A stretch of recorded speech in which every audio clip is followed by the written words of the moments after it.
13장 45, 46절. 또 천국은 마치 좋은 진주를 구하는 장사와 같으니 극히 값진 진주 하나를 발견하매 가서 자기의 소유를 다 팔아 그 진주를 사느니라. 예수님은 천국에 대해서 말씀하시면서 시크릿, 비밀이라 이렇게 말씀하셨어요. 비밀은 모든 사람이 다 알고 있는 것을 비밀이라고 말하지 않아요. 다 아는데 비밀이야 이러지 않아요. 다른 사람이 다 모르는 거예요. 모르는 걸 특별히 제자들에게 풀어서 말씀하셨어요. 그리고 오늘을 사는 저 여러분이 그 비밀에 대해서 듣고 있는 거예요. 비밀을 듣고 깨닫는 자가, 그 비밀을 듣고 하나님의 음성을 듣는 자가 어떤 사람이라고요? 복 있는 사람. 저와 여러분은 복 있는 사람이 되시기를 예수의 이름으로 축복합니다. 그 비밀이 뭐라고 했습니까? 이스라엘 사람이 기대하는 것처럼 천국, 하나님의 나라가 한순간에, 단번에 일시에 하나님 나라가 임하지 않는다는 겁니다. 그게 천국의 비밀이다. 그렇게 말씀하세요. 어떻게 임한다고 했어요? 시간을 두고 임한다. 시간을 두고. 하나님 나라는 시간성을 갖고 있는 거예요. 너무너무 중요한 성경의 부분이에요. 이스라엘 백성들은 메시아가 오면 한순간에 세상이 정복이 된다고 생각했어요.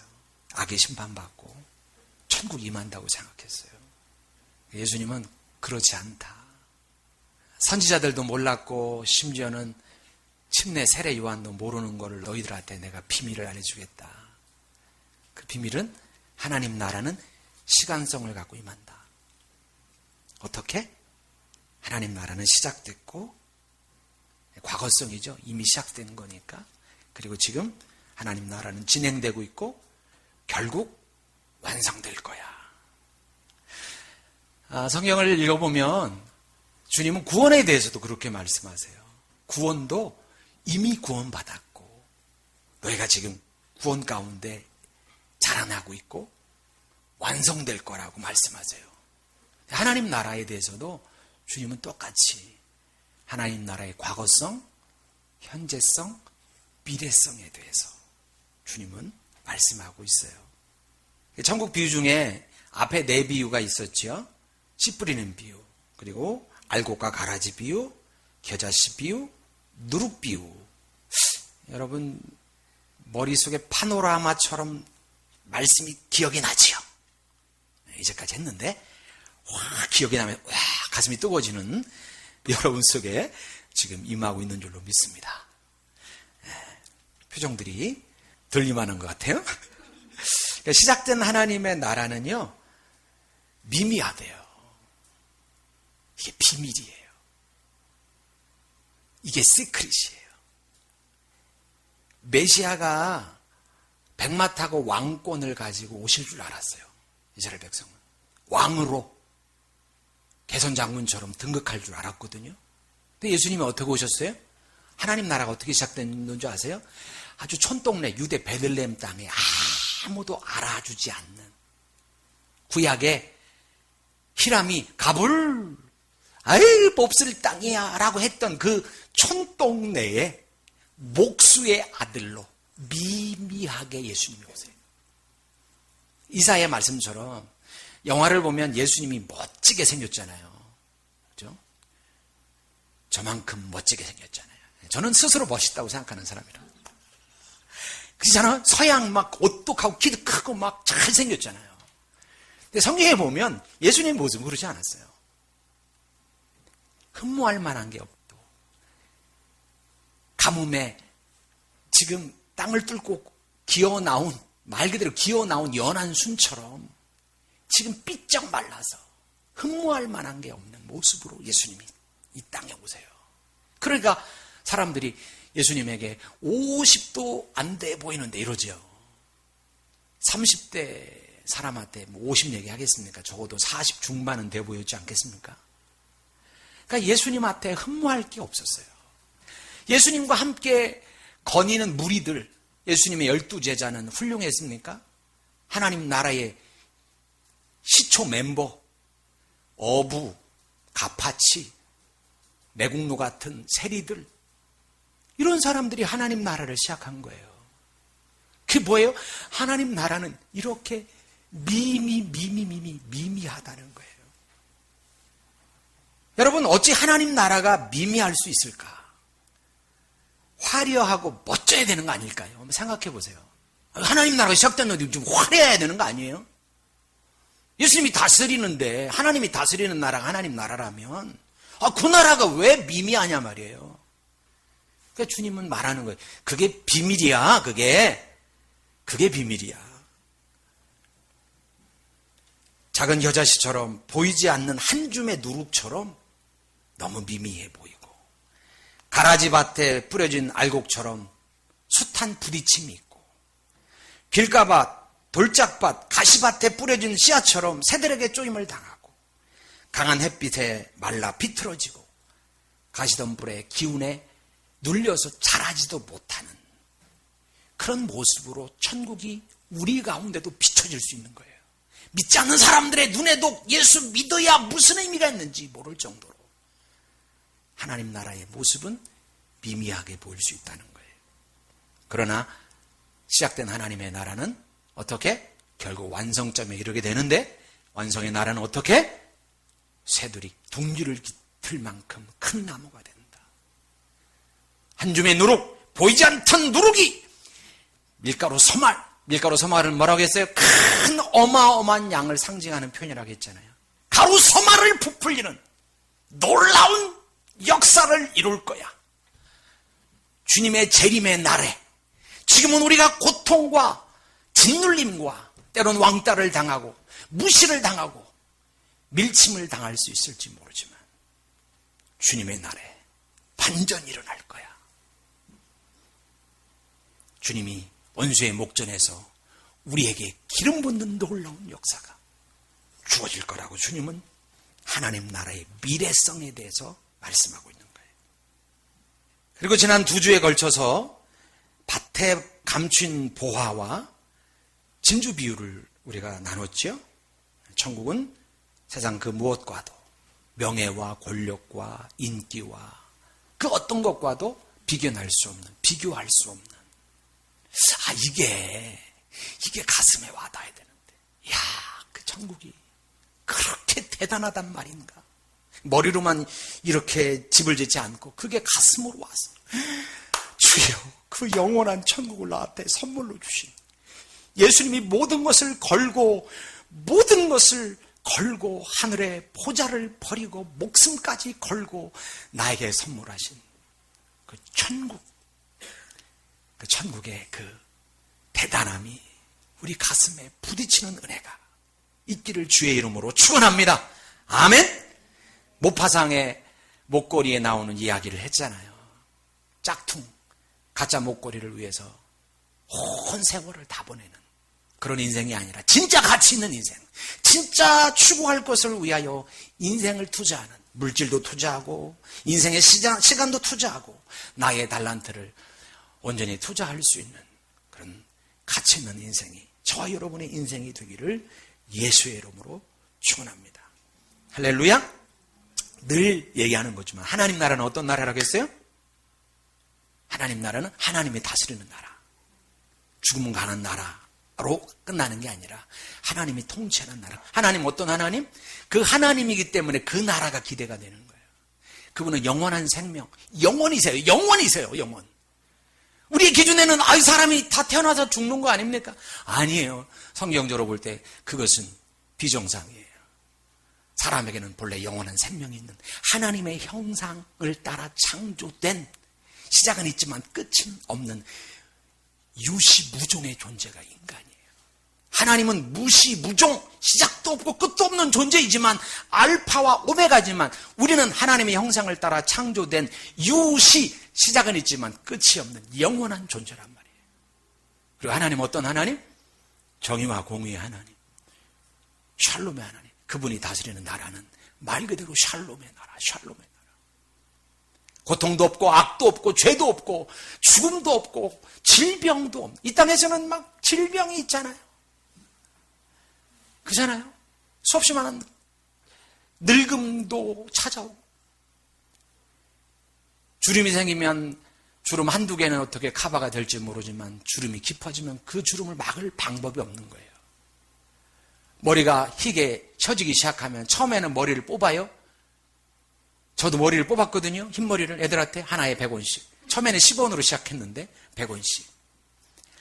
턱수염, 하얀 턱수염 뽑아라. 지금은 감당이 안 돼서 뽑지 마라고 그래요. 다 뽑으면 머리 반쪽 남을게요? 인생이 그런 거예요. 한숨과 고통밖에 없는 인생. 그런 인생으로 우리가 마무리되지 않는다는 거예요. 예수가 시작한 하나님 나라는 그런 나라와는 별개의 나라예요. 원형의 회복, 원형의 회복. 그게 샬롬이라겠죠. 죄가 들어오기 전에 그 아름다운 하나님의 통치의 나라로 회복되는 거예요. 이게 우리의 비전이에요. 천국이 우리의 목표고 우리의 비전인 거예요. 그게 진짜 여러분의 비전이 되기를 축복합니다. 내가 집도 집 사지 말라는 얘기 아니에요?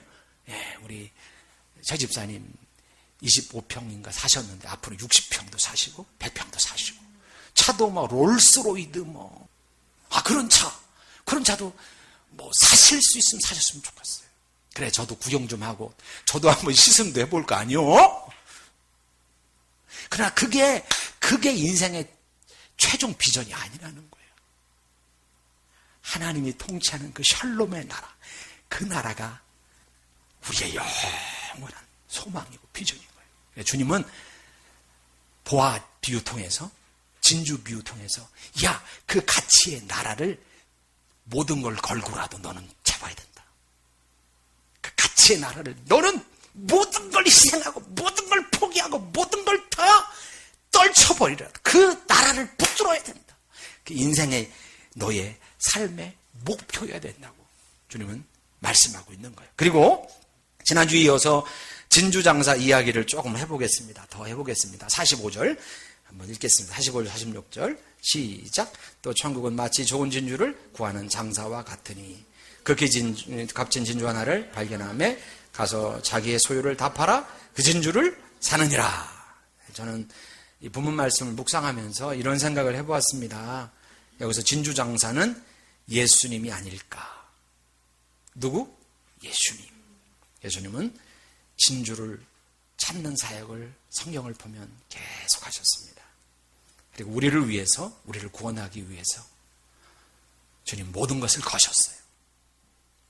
하늘 보좌를 버리시고 다 버리신 거지. 왕권과 주권과 모든 영광과 명예를 다 버리시고 인간의 몸을 이끌고 이 땅에 인간의 머무는 곳에서 장막을 치시고 사시면서 심지어는 자기 목숨까지도 다 버리시면서 진주를 사시는 일을 하십니다. 사람이, 여러분, 제가 진주라고 말씀하십니다. 하나님의 고귀한 형상으로 빚어진, 지금은 얼룩이 져 있고 비록 꺼먹딱지가 붙어 있을지라도 그 안에는 영롱한 진주가 있다는 것. 성경이 말하는 진주는 사람일 수 있고 진주장사는 예수 그리스도일 수 있다. 오늘 말씀의 포인트입니다. 사복음서를 보면 예수님이 진주를 찾아다니는 장면들이 계속 나와 있어요. 베데스다 연못가에 희망 없이 주저앉아 있는 38년 된 병자를 주님은 찾아오세요. 아들이 죽어 모든 희망이 사라진 한 과부를 주님은 찾아오셨어요. 죽은 오라비 시신 앞에서 하염없이 울고 또 울고 있는 마리아와 마르다를 예수님은 찾아오세요. 옷도 입지 않고 무덤 사이에서 자기 몸을 해하면서 그렇게 비참한, 말 그대로 비참한 인생을 살고 있는 군대 귀신 들린 자를 찾아오셨고 주님은 그를 치료하셔요. 밤새 물고기를 잡았지만 한 마리도 잡지 못한 채 낙심에 빠져있는 베드로를 주님은 찾아오셨고 그를 제자로 초대하십니다. 왜 그렇게 하십니까? 죄 때문에 죽음 가운데 사로잡혀 있는 사람들의 문제를 해결해 주시려고, 마귀의 지배 가운데 포로되어 고통당하고 신음하는 사람들을 풀어주시려고, 자유케 하시려, 해방시켜 주시려. 누가복음에 나오는 말씀 아닙니까? 그리고 하나님의 형상으로 창조된 유일무이한 진주임에도 세상의 왜곡된 가치에 눌려서 그냥 스스로를 쓸모없는 돌멩이라고 생각하며 비기의식에 사로잡혀 좌절과 절망 속을 헤매고 있는 사람들에게, 아니야, 너는 쓸모있는 인생이야. 너희들은 돌멩이가 아니란다. 너희들은 진주란다. 내가 목숨을 걸고 찾고 있는, 내가 목숨을 걸고 살려낸 나의 진주란다. 그것을 깨닫게 하시기 위해서. 예수님은 진주장사입니다. 진짜 진주가 뭔지를 아시는 분입니다. 그리고 그 진주를 발견하시고 모든 것을 진주에 겁니다. 오늘 본문에도 예수님은 진주인 한 여인을 찾으러 사마리아로 갔습니다. 우리가 읽지는 않았지만 요한복음 4장에 보면 사마리아 여인 이야기가 나오죠. 우리가 잘 아는 이야기입니다. 당시 유대인들은 유대를 떠나서 갈릴리로 갈 때 사마리아를 통해야 되거든요. 지도를 보면 밑에는 예루살렘 유대 지방이 밑에 있고, 그리고 중간에 사마리아 있고, 사마리아 위에 갈릴리 지방이. 그러니까 걸로 갈 때는 사마리아를 통과해야 되는데 사람들은 사마리아를 우회해서 사마리아를 가지 않고 이렇게 삥 돌아갔어요. 한참 돌아가는 길이지만 삥 돌아가서. 왜냐하면 사마리아는 혼혈족이 사는 지방이기 때문에 그렇습니다. 이스라엘 사람들은 혼혈족을 극히 싫어했습니다. 특히 유대인들은. 왜냐하면 북이스라엘 사람들은 예전에 아수르한테 BC 722년에 멸망할 때 아수르의 왕이 혼혈 정책, 혼합 정책을 썼거든요. 그래서 피가 섞였어요. 그러니까 사마리아를 극히 혐오했어요. 극혐. 이렇게 돌아간 거예요. 주님은 사마리아를 어떻게 해요? 지나가신다. 사마리아로 가시는지라. 본문에 보면 그런 표현이 있습니다. 욕먹을 행동이고 지탄받을 행동이고 손가락질 받을 행동이었지만 주님은 개의치 않았습니다. 왜요? 진주를 발견하기 위하여. 진주를 찾으러 가는 거기 때문에. 이 여인은 5번 결혼하고 6번째 남자와 지금 살림살이를 하고 있었지만 말 그대로 삶이 아니었던 비참한 여인이었습니다. 그녀는 슬픔에 고통에 사로잡혀 세월을 살면서 마지못해 목숨을 연명하고 있는 그런 삶을 살고 있었습니다.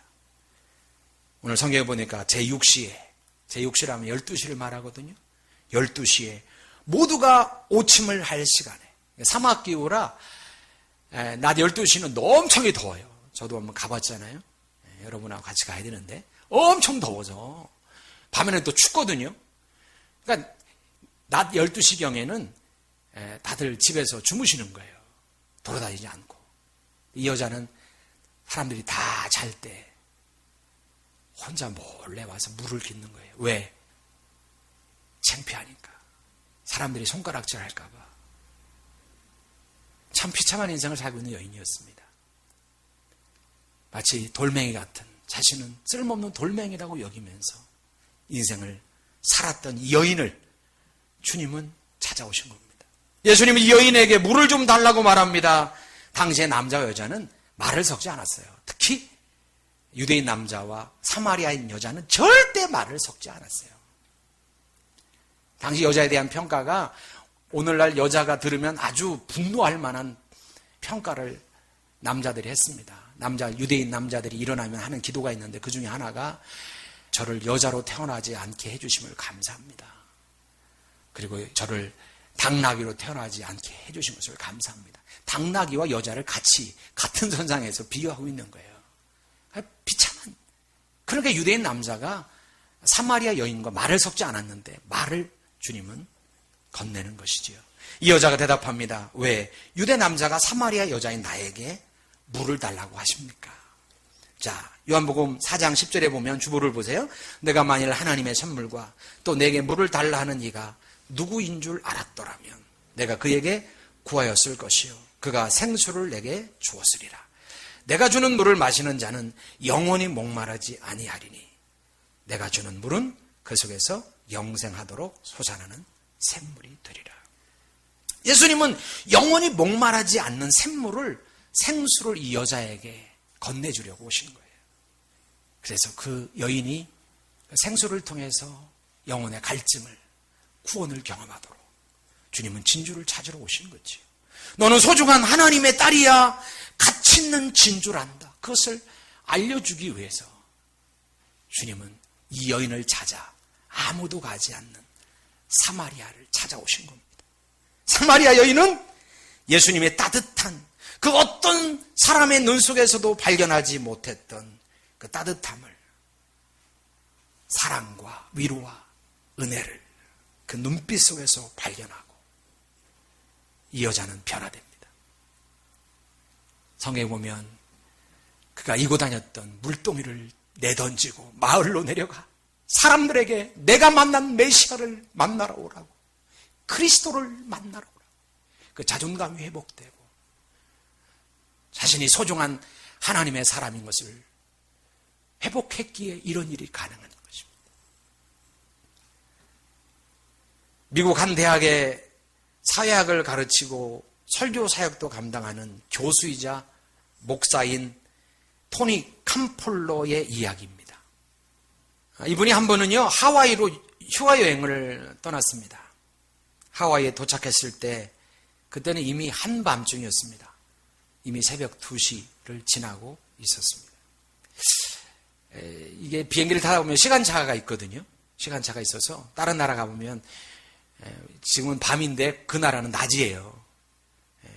근데 어찌됐든 그런 시간차 때문에 잠이 오지도 않아서 해변길을 서성이다가 출출한 생각이 들어서 허름해 보이는 딱 한 곳이 있더랍니다.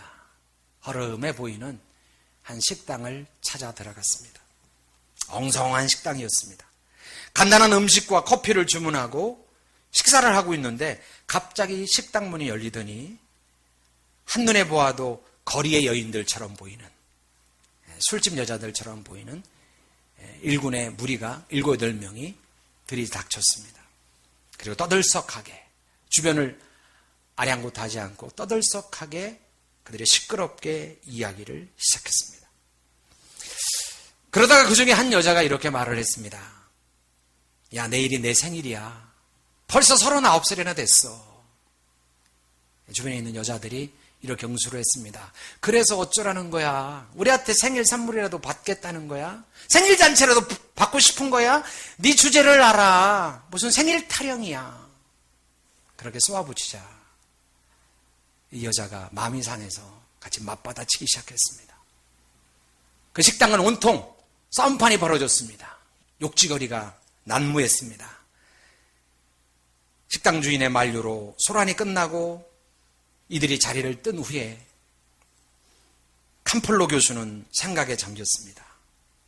그리고 잠시 후에 식당 주인에게 이 여인들이 식당에 자주 오냐고 물었습니다. 그러자 식당 주인이 매일매일 옵니다. 아주 돈을 벌어줘서 고맙기는 하지만 아주 피곤한 손님들입니다. 올 때마다 저렇게 싸웁니다. 올 때마다 싸웁니다. 그래서 캄폴로 교수가 식당 주인에게 이런 제안을 했습니다. 제가 내일이 생일이라는 그 여인을 위해서 생일 잔치를 제가 차려주고 싶습니다. 물론 비용은 제가 다 댈 터이니까 좀 도와주실 수 있겠습니까? 좋은 생각이라고. 그 여자 이름이 아그네스인데 마음이 따뜻한 여자라고. 참 안 된 인생을 살고 있다고.